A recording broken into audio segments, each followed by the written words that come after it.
This is a special session financed or hosted by the Intellectual Property Issues and Cultural Heritage Project, being run out of Simon Fraser University, and it's been coordinated by Lena Mortensen from University of Toronto and myself, with the input from folks that are on the Cultural Tourism Working Group. I am going to be talking about cultural tourism, but I'm also going to be talking about comparative indigeneity in my presentation. And so first I want to take you with me to another continent in Africa and show you where exactly what I'll be talking about today. So I work in Southern Africa, and there are a number of countries where San peoples are found today. In these new countries of South Africa, Namibia, Angola, Zambia, Zimbabwe, a little bit of Mozambique. And I'll be focusing on this landlocked country in the middle called Botswana. So Botswana was not an official colony, it was a protectorate until 1966. It's just recently garnered more of a population, so it's now at approximately 2 million. So it's very small, small population, and most of the country is actually semi-arid sandy savanna, which is this part called the Kalahari, or the Central Kalahari Desert, but it does have the largest inland delta in the world. So these are the two main geographic areas and two important tourism areas in the country. So in my ongoing research, I examined the political recognition of the San in Botswana, who are often claimed by anthropologists and human rights groups as the indigenous peoples of the Kalahari. I do this by exploring how the discourses of tourism, cultural heritage, and indigenous rights potentially challenged the government of Botswana's long-standing position on a non-ethnic citizenry and its non-acknowledgement of San indigeneity. In this paper, I underscore how the commodification of San culture and heritage through tourism helps to reaffirm their indigenous identity within the public sphere. Tourism has fast become a crucial industry in Botswana's bid to diversify its economy, which is largely dependent on diamond and other mineral mining. Although most tourism income is from nature and wildlife tourism, cultural and heritage tourism are also becoming more widespread as a means to help alleviate poverty for some of Botswana's rural poor and most ethnic citizens. In fact, the government supports proposals for community-based cultural and heritage tourism projects that are often initiated by NGOs and through other public-private partnerships. These tourism projects often target ethnic minorities, specifically the San, who are culturally, linguistically, and phenotypically distinctive to the numerous Bantu ethnic groups. Their unique cultural heritage, shrinking or shifting population, and international portrayal as the indigenous peoples of Southern Africa make the San attractive to foreign and domestic tourists alike. Then again, it is precisely their difference, as well as the international attention they receive, that contribute to their extreme, ongoing marginalization by the state. Botswana takes a unique position on ethnicity in a region plagued by identity politics, with apartheid in neighboring South Africa until 1994. So the government does not officially recognize ethnic difference. Even though the government does not recognize ethnic difference, nor the fact that some ethnic groups are more indigenous than others, it simultaneously refuses to modify policies that marginalize ethnic minorities, especially the San, and specifically with regards to land, recognition, and education. In fact, the government rejects the utility of the concept indigeneity, arguing that it promotes tribalism.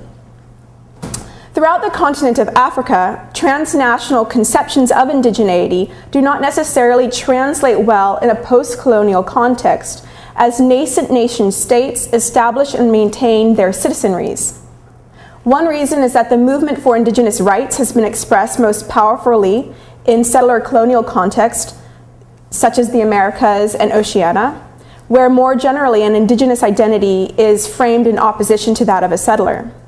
However, while European colonization has left the most long-lasting cultural ruptures in Africa, the continent has also undergone internal migrations and colonizations before and afterward.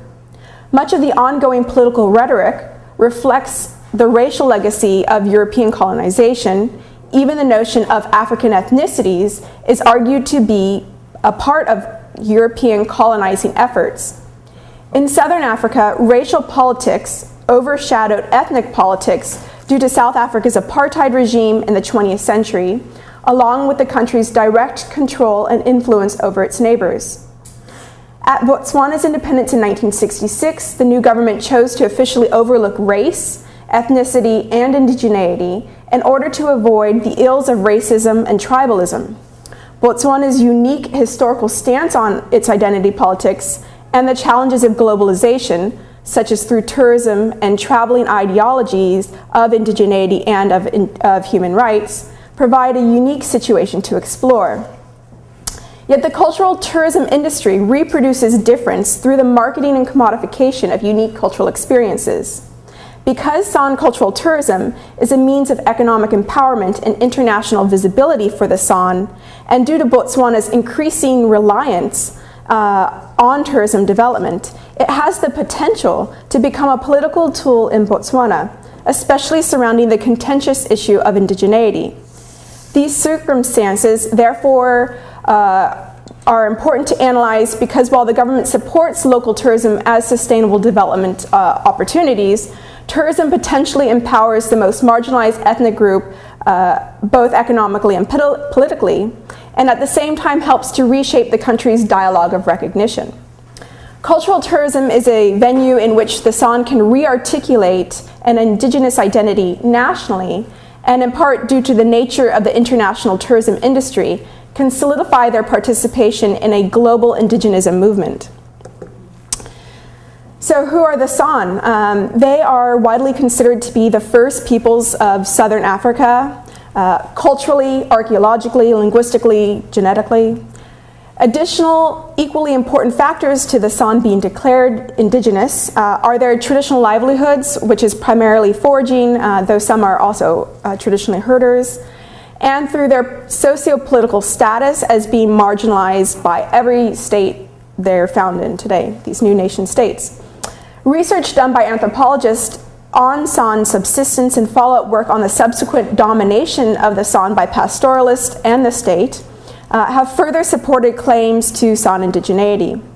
Descriptions and romantic notions of the San produced by anthropologists, explorers, and others reached a global consciousness through the circulation of this imaginary, this tourism imaginary, in film, print, and other media. The San were featured in novels, magazines, coffee table books, films. Who's seen The Gods Must Be Crazy? Okay. And commercial photography that continue to fixate on the San as primitive. Transnational human rights groups and NGOs have also entered the foray, given the severe marginalization that San communities continue to face long after official decolonization. Although regional indigenous rights groups and other international human rights groups represent the San as indigenous, this label is debated or ignored by the government of Botswana. In Botswana, however, where the majority of the San live, roughly 50,000 out of Robert Hitchcock's 100,000 estimate for San peoples in Southern Africa, the government upholds that all its citizens are equally indigenous. Since Botswana's independence in 1966, the government has progressively pursued non-racial, non-ethnic policies that are mistakenly presumed to represent a post-racial, post-ethnic Botswana society. Utilizing nation-building ideals, the country's first president, Seretse Khama, promoted that individuals in Botswana identify themselves first as citizens and not as members of ethnic groups or ethnic tribes or Marafe in Setswana. This pronouncement became highly gestural and merely symbolic, as in time the government pursued legislation and policies that reflected upon the cultural worldview of the pastoral Swana, therefore disregarding the country's new multiculturalism. And these are found in the country's constitution, as well as a series of other legislative acts. Since independence, government legislation and policies have had an overwhelmingly negative impact on San peoples, including those government policies specifically targeting them. For example, only Swana tribes are legally recognized, and until recently, very recently, only Swana tribal leaders. And land in Botswana was primarily divided between the 8 Swana tribes, and these are governed by tribal land boards. The traditional land tenure systems of San peoples and other ethnic minorities were not taken into account, and as a result, San peoples lost most of their traditional land. Cattle rearing and conservation policies and initiatives further hindered access to land. In the 1970s, the government unveiled its Bushmen development program meant to help assimilate San peoples, and it was subsequently renamed the Remote Area Dweller Program, the RADP, because they didn't want to talk about ethnicity, right? So remote area dwellers. And people who are remote area dwellers are shortened to RADs, okay? So through the RADP, San peoples are given food handouts, and this includes maize meal, tea, sugar, some money, and children are boarded in hostels at remote schools. The inadequacies of these provisions have been scrutinized by researchers and development agencies alike, who argue that the RADP does not do nearly enough to keep San peoples from being severely impoverished by Botswana's own standard of living, and because it perpetuates dependency on the government. Government legislation and policies have had severe impacts on the ability of ethnic minorities in sustaining themselves, but criticism of such legislation and policies has further resulted in the government blaming ethnic minorities for not assimilating well enough. In fact, the government typically relies on a primitivist rationality for pursuing such policies in spite of national and international criticism that these policies further marginalize ethnic minorities. For example, the government argues that ethnic minorities like the San are too primitive to care for themselves and need to be looked after by government. Botswana's promotion of an undifferentiated citizenship seems to elucidate their hypocrisy with regards to government officials' deep-seated racism of the San and the injustices they impose upon the San in the country, who remain at the lowest rung of Botswana's ethno-class hierarchy. For example, Festus Mogae, the former president of Botswana, made derogatory remarks of the San when he called them, quote, Stone Age creatures. And other government officials have also used this rhetoric of primitivism as a rationale for assimilating the San. Tourism. Through the initial supervision of NGOs and development organizations, community-based cultural tourism projects started in the 1990s and are expected to help the San in Botswana transition to a cash economy. Modeled on the community-based natural resource management process, shortened to CBNRM, community-based cultural tourism projects attempt to provide sustainable development opportunities for the San and other ethnic minorities through the commodification of their culture. Many tourists visiting Botswana consider the San to be the first peoples of Southern Africa and are nostalgic for their perceived primitive culture. These tourists desire and pay for cultural experiences with indigenous San. Through tourism encounters, tourism operators and the San are involved in a discourse centering on Southern African indigeneity, which we can call the tourist sphere. San cultural tourism continues to gain stride in Botswana as the government encourages its rural poor to be less dependent on state welfare as part of this politics of self-care. Examples of community-based projects with the San include cultural tourism at Trai Trai, the Dikai Kare game farm near Hanzi, the settlements in Dikar, the southern Kalahari district, the Sedillo World Heritage Site, and around the Okavango Delta Panhandle. These community-based cultural tourism projects are even advertised by the government's recently formed Botswana Tourism Board. In addition to these community-based cultural tourism projects, there are also a number of independent tourism operators that work with the San, including Hanzi Trailblazers, Grassland Safari Lodge, which this is an image of, and Unchartered African Safari Company, among many others. Tourism operators, such as Grasslands, tend to stage cultural encounters with the San in order to meet tourist expectations of a nostalgic notion of the hunter-gatherer or the shaman. For instance, rather than taking tourists to the typical more impoverished camps that the San now find themselves in, tourism operators create or encourage cultural villages where the San dress in traditional leather skins, perform games and dances, sometimes healing dances, and teach tourists about the flora and fauna. Whereas community-based projects conceivably position the San with the authority over their cultural tourism, though in practice this is not always the case.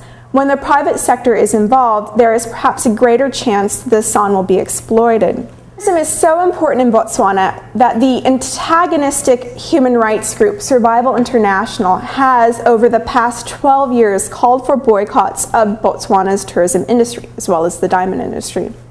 This ugly campaign against Botswana was meant to shine light on the Central Kalahari Game Reserve evictions, the CKGR evictions, in the 1990s and early 2000s. And throughout it, Survival International utilized the indigenous trope in its portrayal of the San as victims in these events by the state.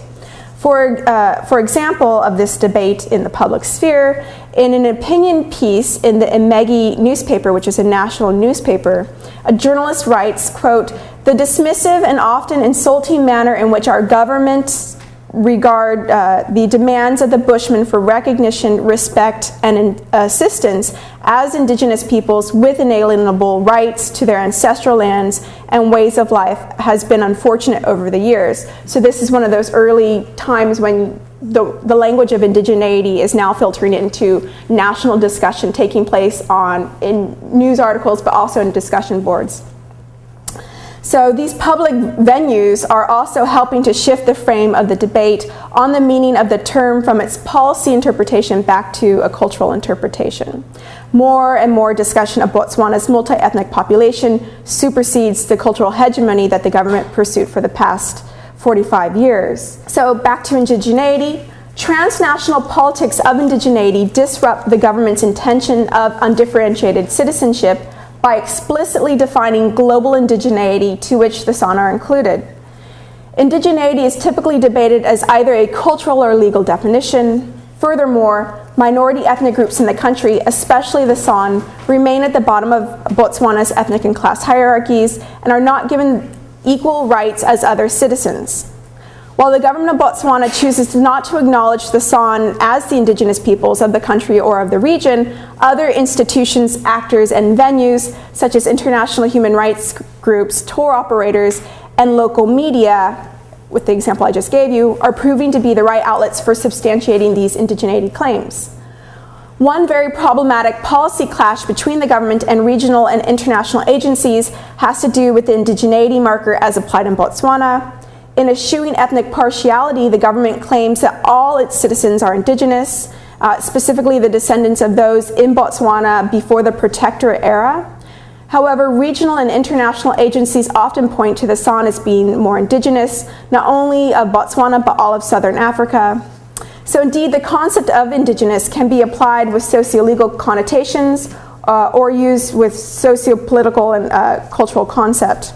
Therefore, confounding communication between those who use it in policy and those who use it with this socio-political cultural connotation. So employing the mutable concept of indigeneity as being flexible and being able to be policed, anthropologist Francis Nyamjo writes, and this is talking about like the shifting frontiers of what it means to belong or to be indigenous in Africa. He writes, quote, that it should be evident that indigeneity is a process subject to renegotiation with rising expectations by individuals and groups. For one thing, political, cultural, historical, and above all, economic realities determine what form and meaning the articulation of indigeneity assumes in any given context. The possession of rights is something individuals and communities may be entitled to, but who actually enjoys rights does not merely depend on what individuals and groups may wish, are entitled to under the law by birth or in a universal declaration of one kind or the other. Increasingly and quite paradoxically, in Botswana and elsewhere, globalization and the accelerated flow of capital, goods, electronic information, and migration it occasions is exacerbating insecurities, uncertainties, and anxieties, bringing about an even greater obsession with autochthony and building or re-actualization of rigid indigeneity. So through its participation in the United Nations and its other international activities, as well as its reliance on the international tourism industry, which is now the #2 GDP for the country, Botswana is subject to traveling ideologies such as indigeneity. So in September 2007, the government of Botswana ratified the UN Declaration on the Rights of Indigenous Peoples, although they were one of the countries that argued that some of it needed to be changed, like an explicit definition of who is or who is not Indigenous. Their original reluctance to ratify the declaration was due to their position on citizenship and because they did not want to lose control over mineral resources in the country.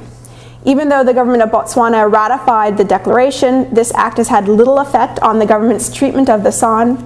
Cultural tourism, however, may be the way forward in garnering the attention of the government about the importance of the cultural survival of the San. And I'll just end with 2 points. The first is that I'm starting a project on comparative San-run tourism to see what happens when San peoples in Southern Africa are in charge of commodifying themselves and participating in the cultural tourism industry. However, I'm finding that these projects are few and far between because there's such a heavy presence by NGOs who are really running the show and what people can do. And also, say in Botswana, there's new regulations for tourism, so you need to have a guiding certificate in order to participate in the tourism industry. You need a certificate in order to be a part of cultural heritage. So you can't even manage your own cultural heritage or be eligible for one of those positions. And these positions are more and more going to Swana or other ethnic elites who have better access to education and getting these certificates. So the other point I want to bring up is that something funny happened in Botswana in 2007. The current president, Ian Khama, who was then the vice president and is the son of the first president, Seretse Khama, passed the National Environment Fund. And what this fund was meant to do was to have the government react to the success of the community-based organizations working specifically in wildlife and nature tourism, and they were making a lot of money. So the government required that community-based organizations give back 65% of their profits back to central government. And so what I'm looking at now with the diversification of the tourism industry, people's labor, people's self-commodification is becoming a national commodity. And what happens when culture is a resource, especially people who aren't given the same rights as other citizens in the country are now being used in order to fund other citizens. Whoa.